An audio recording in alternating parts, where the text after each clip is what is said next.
No. That would be a complete waste of your time at this point. Rocks are very important. Rocks are very important. Okay. So, we're doing a titration, and what are we adding in this titration? It's potassium dichromate, and we're adding it to acidified tin 2 plus. So in the first trial, 17.1 milliliters. In the second trial, 17.3 milliliters. And in the third trial, 17.2.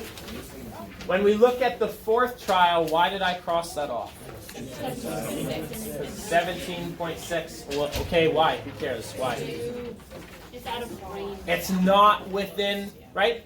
So some people say always ignore the first trial. But that's trash, right? The first trial works perfectly fine with our data. You just have to be smart enough to be able to look through and ignore anything that's not within that 0.2 range, right? The highest and lowest has to be 0.2. Okay, so quick math, what's the average volume? 17.2. Good, 17.2. Okay. Now, what we want to do, you got lots of room, right? Yeah. This is a tough question because it relies on so many things. Probably the diploma exam will give you a reaction. Maybe it's not balanced, but probably they'll give you a reaction. We're adding dichromate to acidified tin 2 plus. So we've got K plus, we've got Cr2O7 minus, we've got H plus, and we've got SN2 plus. I want you to identify the strongest oxidizing and strongest reducing agents out of these chemicals. Oh, and we always have water.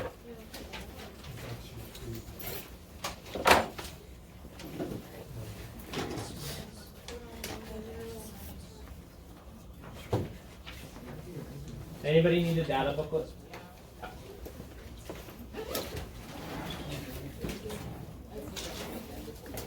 It's going to be a big one. I'm sorry. I have many eyes. Okay. All right. I'm assuming it's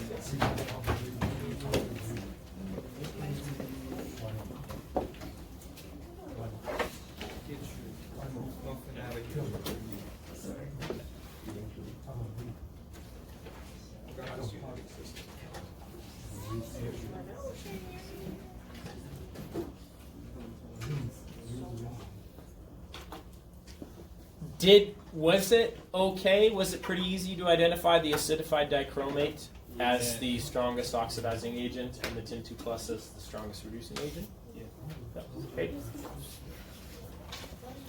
So what's going to happen is our strongest oxidizing agent is going to react and accept electrons from our strongest reducing agent. So we have to have our two half reactions. When I look at the half reactions for acidified dichromate, it's 6 electrons. So Cr2O7 minus plus 14. Holy guacamole.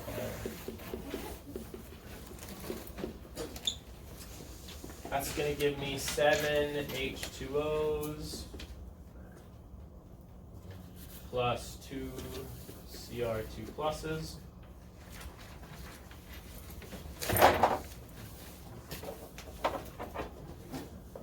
That's our reduction half reaction. And then our oxidation reaction is really easy. It's SN2 plus gives away 2 electrons to go to SN4 plus. Is that correct? My eyes aren't good. I don't have my glasses. Good. Yeah. Oh, we're good. Yeah. My brain's working properly. Did you forget your glasses? I kind of omitted them today on purpose. Because I went most of last week with my glasses, so I wanted to see how my eyes are adjusting. Hey, Lena. CR is supposed to be 3 plus. The 2 CR is supposed to be 3 plus. Oh, good. Thank you. Yeah. Oh, it totally is 3 plus. Muchas gracias. Okay, So when I look at this, what's the lowest common multiple of electrons? 6. 6. So I'm just going to multiply the bottom reaction by 3. All that we really care about, I want to be very clear. We're about to do some stoichiometry. All we really care about is the coefficients of this and the coefficients of this. Because those are the two things that are reacting together, right? So because I'm multiplying the bottom equation by 3, really, we can go ahead and start doing our calculations, because that's all we care about. We care that this has a 1 to 3 molar ratio. That we could keep going if we wanted to. We could say, yeah, 14H plus, and we could say that, yeah, 7 H2Os and 2 Cr3 pluses and 3 SN4 pluses, right? And we could go through here and we could identify that all the charges balance out. 2 minus plus 6 is plus 4. 4 plus 14 is 18. And hopefully this adds up to be 18, otherwise we're in big trouble. 2 times 3 is 6. 6 plus 12 is 18, so we're good. Okay. Any questions? Yeah. Yeah, so when we're running the half reaction, you should flip it, the second one, so that like what you have is at the front, right? Yeah, that's exactly right. Hopefully that makes sense. You have to, your reactants are what you're starting with, right? So you have to have your reactants at the front. Whatever you have, your SRA and your SOA, they have to start at the front, right? If you didn't, Max, tell me a reason why you should immediately tell something is off if you didn't flip the bottom reaction. Yeah, your charges are going to be way off, right? Because everything works too well. No, it's not that everything works too well, but your charges are going to be off because they're not going to obey the law of conservation of charge. But there's a bigger reason, Maj. The electrons won't cancel out. Whenever you have something gaining electrons, something has to lose electrons. And if you have both electrons on the left-hand side, then they're both gaining electrons. That doesn't make any sense. Two things can't gain electrons if nothing is losing electrons. Okay, so we're really, really phenomenally close. How do we like to set up a stoichiometry problem? Yeah, we're going to start with what we want, but we should probably put all the information below their entities. Do we know anything about dichromate? Yeah, concentration. We know the concentration and the average volume that was used, right? The volume that was used was 17.2 milliliters. And we know the concentration was 0.125 moles per liter.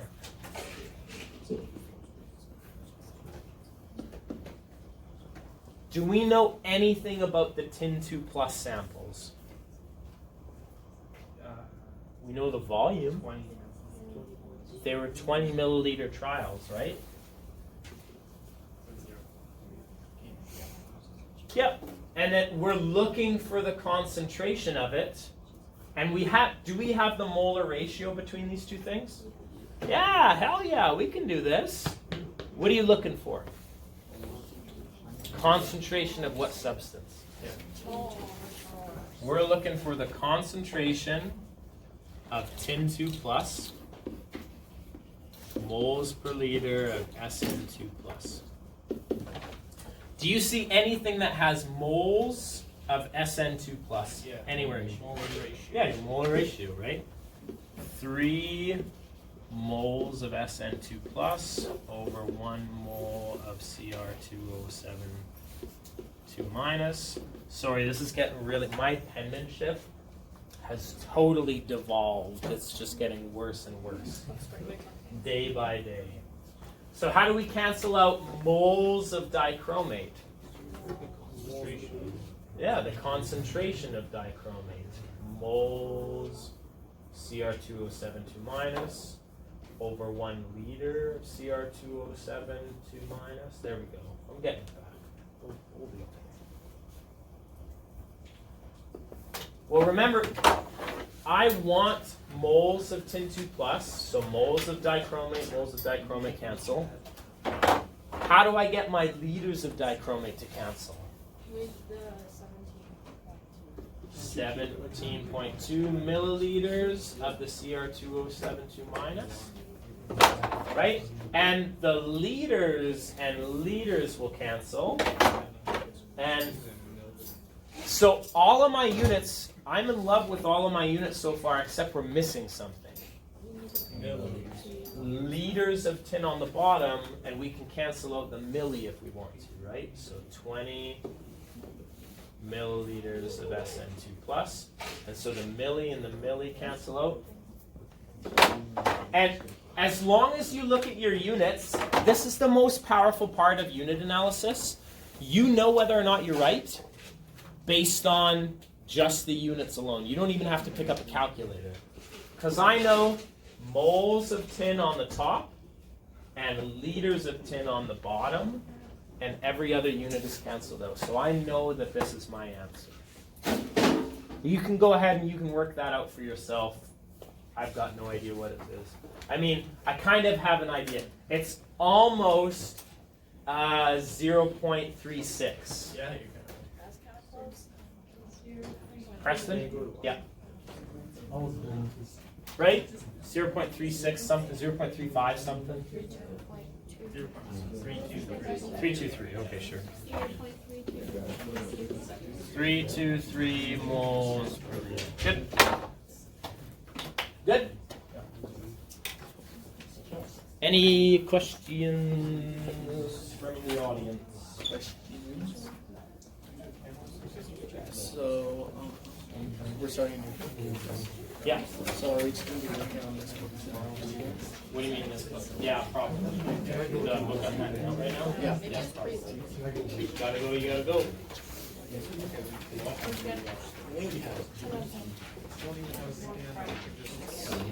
Imagine using a story. Yeah, I'll come right up there.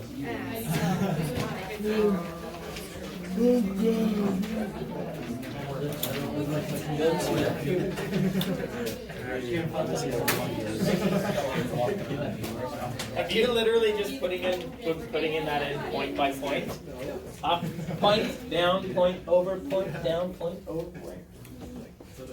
What a fantastic use of your time. I know, but I have to read it.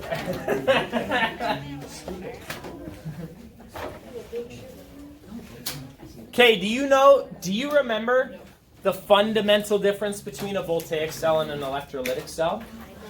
The voltaic cell is Go ahead. the voltaic cell is the one with like the biggest difference between the two. It's like the one with the salt bridge or porous cut, and it also has a positive voltage. An electrolytical cell is one when they're both in like the same dish and it has. Okay, so that's a fantastic recap. I just want to reiterate some of the things that Sanjana just said because not everybody was paying attention. That a voltaic cell, the number one thing you have to kind of pay attention to is that a voltaic cell has a positive voltage. Can I have one of those booklets? Oh, No. I thought I handed out 5. I have. Can you Can you hand that to me, please? Thank you. Sorry. I just put that behind you. Yeah, that's fine. Okay. What does that mean? Because voltaic cells have a positive voltage, do they involve spontaneous or non-spontaneous reactions? Spontaneous. They involve spontaneous reactions. I don't even know how to spell spontaneous. So electrolytic cells are kind of the opposite. They have a negative voltage or cell potential. That's because they involve non-spontaneous reactions. And by negative voltage, I mean it could also include a 0 voltage, right? Because if your battery, right? If the battery in my phone, which is currently recording us, If the battery in my phone dies, that means the voltage has dropped so low that it cannot supply electrical energy to the components of the phone anymore. So it turns itself from a voltaic cell into an electrolytic cell. Because in order to recharge it, you have to force a non-spontaneous reaction to occur. Even though it doesn't necessarily have a negative voltage, it will have a negative voltage when you're forcing the electrons in. But. Okay, typically, this might be something that's asked on your diploma. Voltaic cells, they convert blank energy into blank energy. And electrolytic cells do the exact opposite of this, right? Blank energy into blank energy. Do you know what voltaic cells start with and what they give you? Remember, keep in mind, what's the purpose of a cell phone battery? Mash. Turns chemical energy? Good. Chemical energy into electrical energy. Yeah. Shut up. What? You're on my side. Oh, I'm on his side apparently. No, you want to be on my QB. Oh, okay, Jordy, you're wrong. I'm on her side. I'm wrong. Yeah, it goes from chemical. Well, actually, sorry. Okay. This is devolving worse than my handwriting is. Okay. Ouch. Electrolytic cells. What do you need to do in order to charge your cell phone battery, Matt? You need electrical energy, and you're going to store it as chemical energy. Plug it in your eye. Typically, voltaic cells, if you've got a tiny little bit of room left, that's great. If you don't, that's fine. Typically, voltaic cells, you see two cells, and they're connected by a salt bridge, right? But in an electrolytic cell, typically everything is just in one container. Why is it okay to have everything in one container? Why are we not worried about it, Jordy? Because it won't spontaneously react with each other. Yeah, you're not going to get a spontaneous reaction until you force electricity through, in which case you don't care at that point because it's the reaction that you want.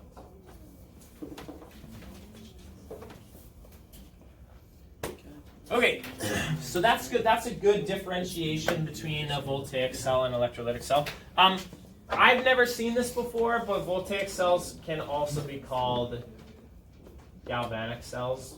I've never seen that on the diploma. We've always called it voltaic cells. We've always called it voltaic cells. Okay, these are all the things. These are all the things that you need to be able to do, and we're going to go over an example in about 2 minutes. We're going to go over an example of this. But the first thing I want to do is ask you, what's the only word you need to know? Definitely not a reference. Just the first one. What's the opposite of Gurkoa?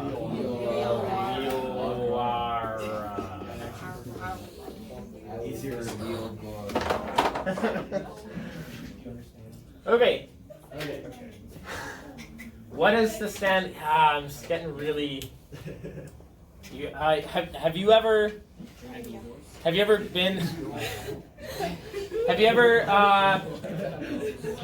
been in a situation where you're like hyper aware of your actions? Yes. Right now I'm hyper aware of my actions because somebody pointed out the other day that I always start off, I always try and get your attention by saying, Alright, guys. okay. Okay. Okay. And I was really hoping I was hoping we were going to go the entire semester without anybody really pointing that out. But Jordy just said, okay. And he ruined it. Sorry. Okay. Yeah. Let's try this. What is the standard cell potential of the following reaction?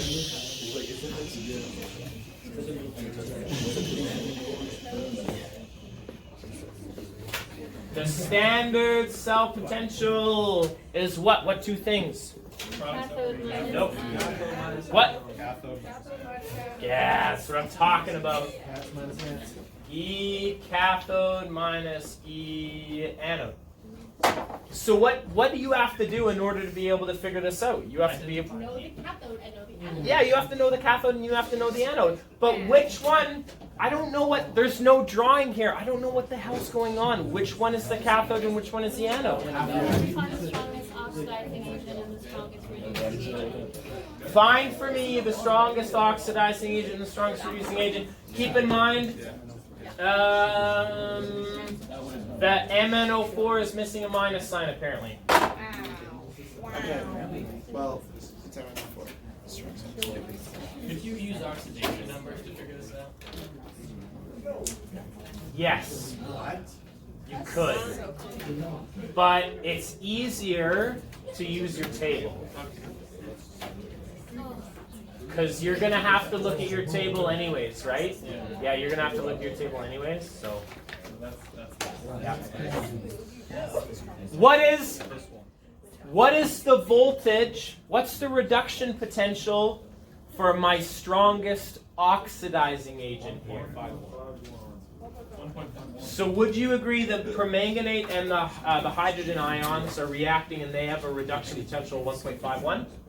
So this thing here is 1.51 volts.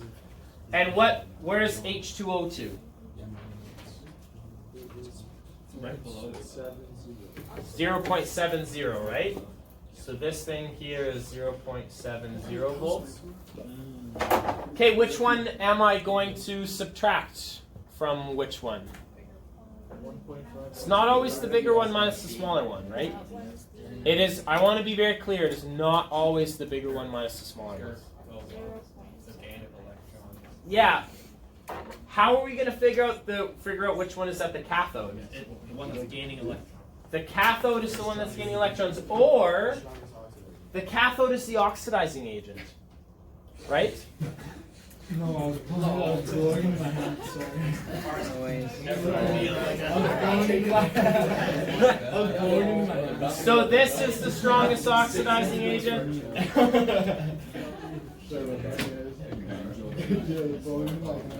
Mr. Walton Jones you get drunk and you calculate this whole class. Like, how am I distracting you? I think it's a good thing that it's probably a good thing that there's only a class and 15 minutes left. I'm losing control over the audience here, and it's just I don't have enough energy to do this back. It's a crashing plane. Yeah. So does this make sense? Yes. Are we happy with that? Yep. Okay. A student. Hey. Yeah, that's right.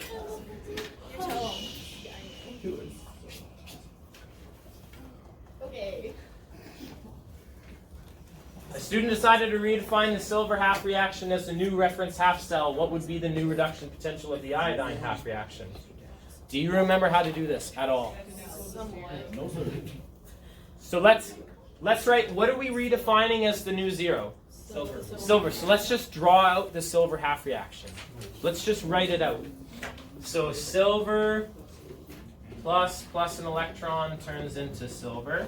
What was the old reduction potential of this half reaction? 0.80.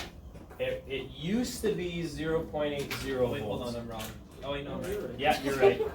But it's no longer 0.80. What is it now? Zero. It's 0.00. Okay, good talk. Now, Is the iodine half reaction above or below this? Below. It's below. 0.5. So it used to be 0.54. Thank you, Mark. Where'd you put it? Or oh, yeah, okay, I got it.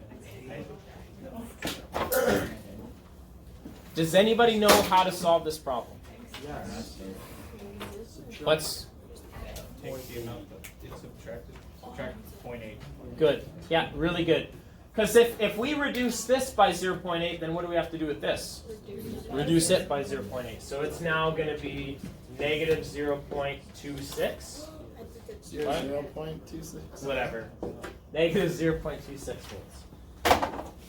Are we okay with that? Remember, if you redefine the half reaction, the reference half cell, all of your half reactions, every single one of them either increases or decreases by the same amount. Let's say two half reactions have a voltage difference of 1.1. When I redefine them both to be lower, what's the difference still? It's the same, because if they change by the same amount, the difference between them hasn't changed at all.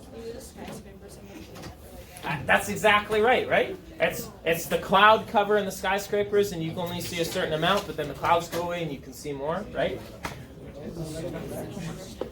Okay.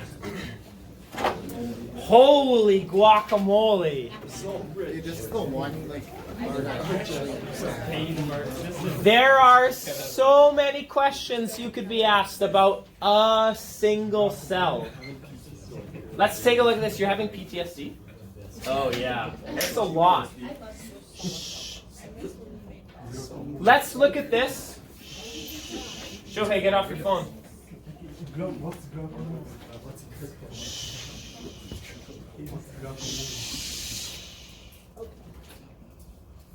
If you want to answer any of these questions, do you know what the first thing you have to do is? You're gonna have to write out the half reactions based on the strongest oxidizing agent present and the strongest reducing agent present. That's what I want you to do. I'm going to give you 30 seconds to do that. That's so monotone.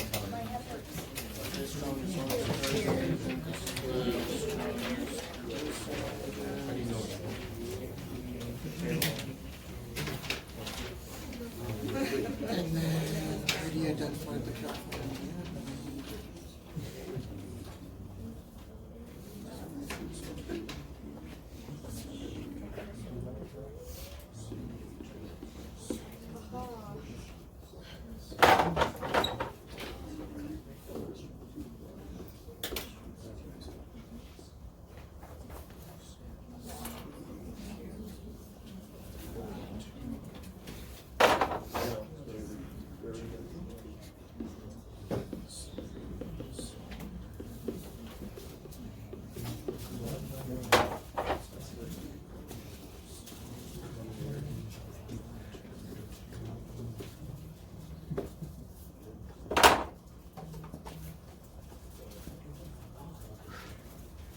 Have we done anything insane yet? No. But from here, literally from this point, you can answer any question you want. Any single question can be answered from this point. So that's why I wanted to put the half reactions down here, and then let's answer them from the half reactions.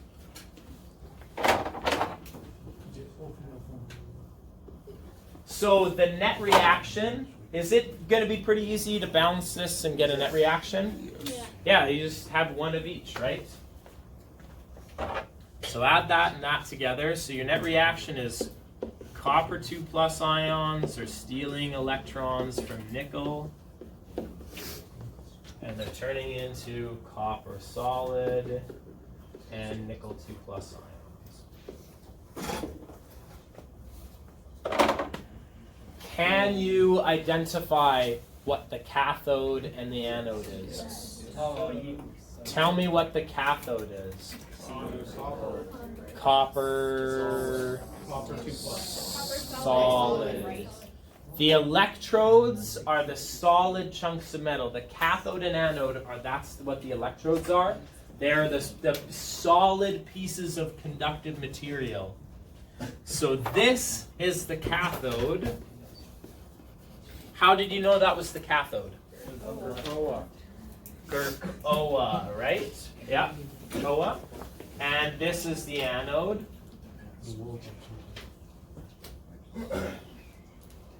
Predict whether the mass of an electrode will change. Yeah. Are either of these electrodes going to change? Yeah. Yeah. Well, yeah. Oh yeah, I guess they both will because one will lose. Yes, they do. Yeah. I don't know. Yes. Let's look at them one by one. Yes, I do know. Let's look at them one by one. Jordy, your hand was up. Okay, what's up?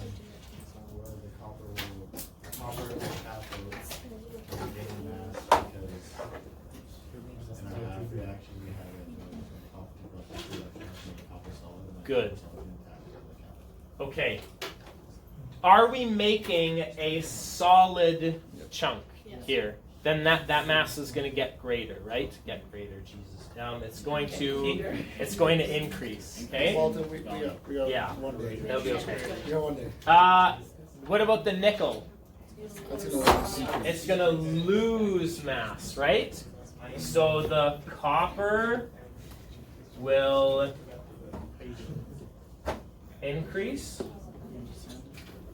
The nickel will decrease. Hey, we did that just from the half reactions, right? That's all we needed. Remember, we're always going to go back to the half reactions for this reaction. Yeah. Where's the mass going to be? Jordy said it'd be like a copper. Is that right? Yeah. So remember, these ions, these copper 2+ ions are just sitting in the solution. So they're part of the solution or the electrolyte.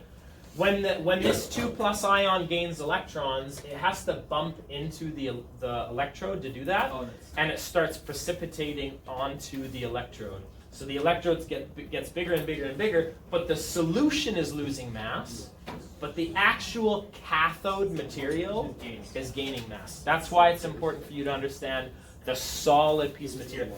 This whole side, this whole cup, is not gaining or losing mass. It's not nothing. The stick. Yeah, but the stick is gaining mass from the solution. And same thing here.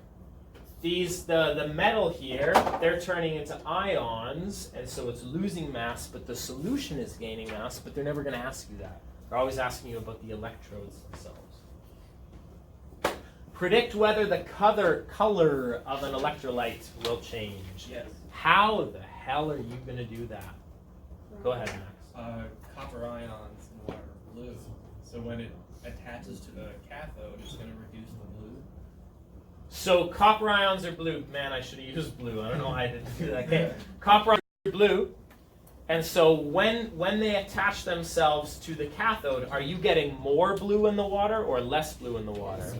Less blue. So the color is getting less intense. In the copper 2+ solution, we'll get lighter or less blue. So essentially, whatever electrolyte has the cathode will take color away from their electrolyte? For the most part. Okay. Yeah. For the most part. Okay, is that the only color change we're going to get?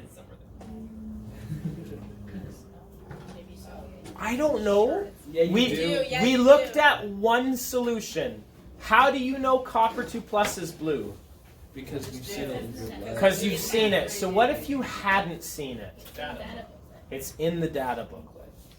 So let's check our data booklet. Where is it in the data booklet? It's way at the back. Way.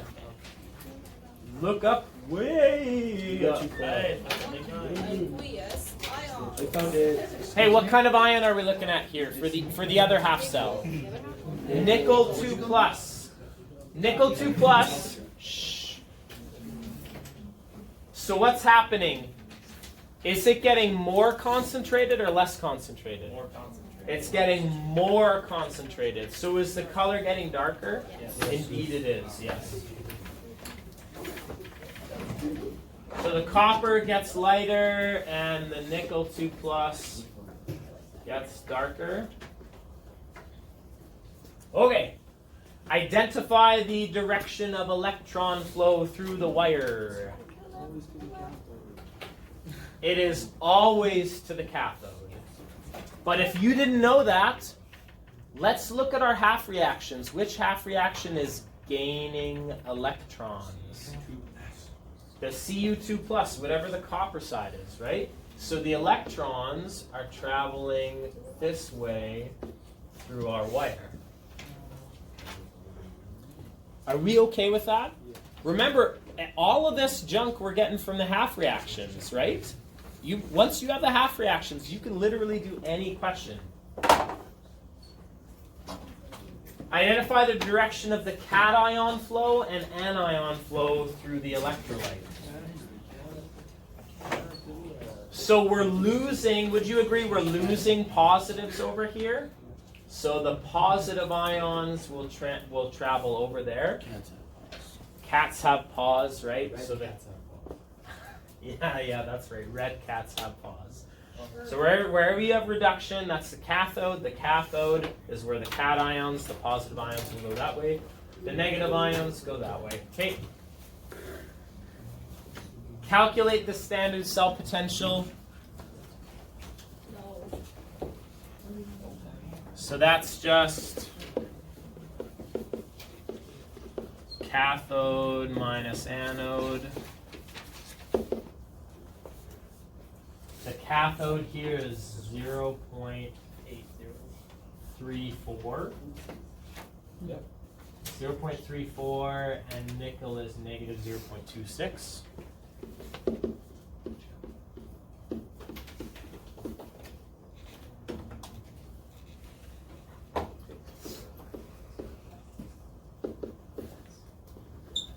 What's the easiest thing to screw up here? Double negative. Double negative. Minus a minus is adding, right? So you should get positive 0.60 volts. Identify the cell as voltaic or electrolytic. Voltaic. Why? Salt bridge.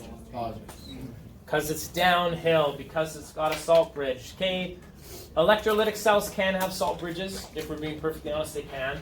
But the potential is positive, right? So it's a spontaneous reaction. What would the new cell potential be if the zinc half reaction was used as the reference half cell? So if we redefine zinc, Please come to the office. Damon Yu, Raheel Magavira, Kiara Card. And just a reminder to grads that week test tickets are going to be on sale at the bookstore at lunch today. Also, they'll be on sale at the bookstore and the site tomorrow. Tomorrow is the last day of your ticket, and you must have a permission signed your ticket. hey, really quickly, if we redefine this as 0.00 as a reference half cell, what's the new cell potential? No. 0.60. Yeah. The new cell potential. Remember, both cathode and anode shift, right? Yes, sir. So it doesn't matter, the cell potential doesn't get changed. We'll go over that a little bit more on Tuesday. On tomorrow.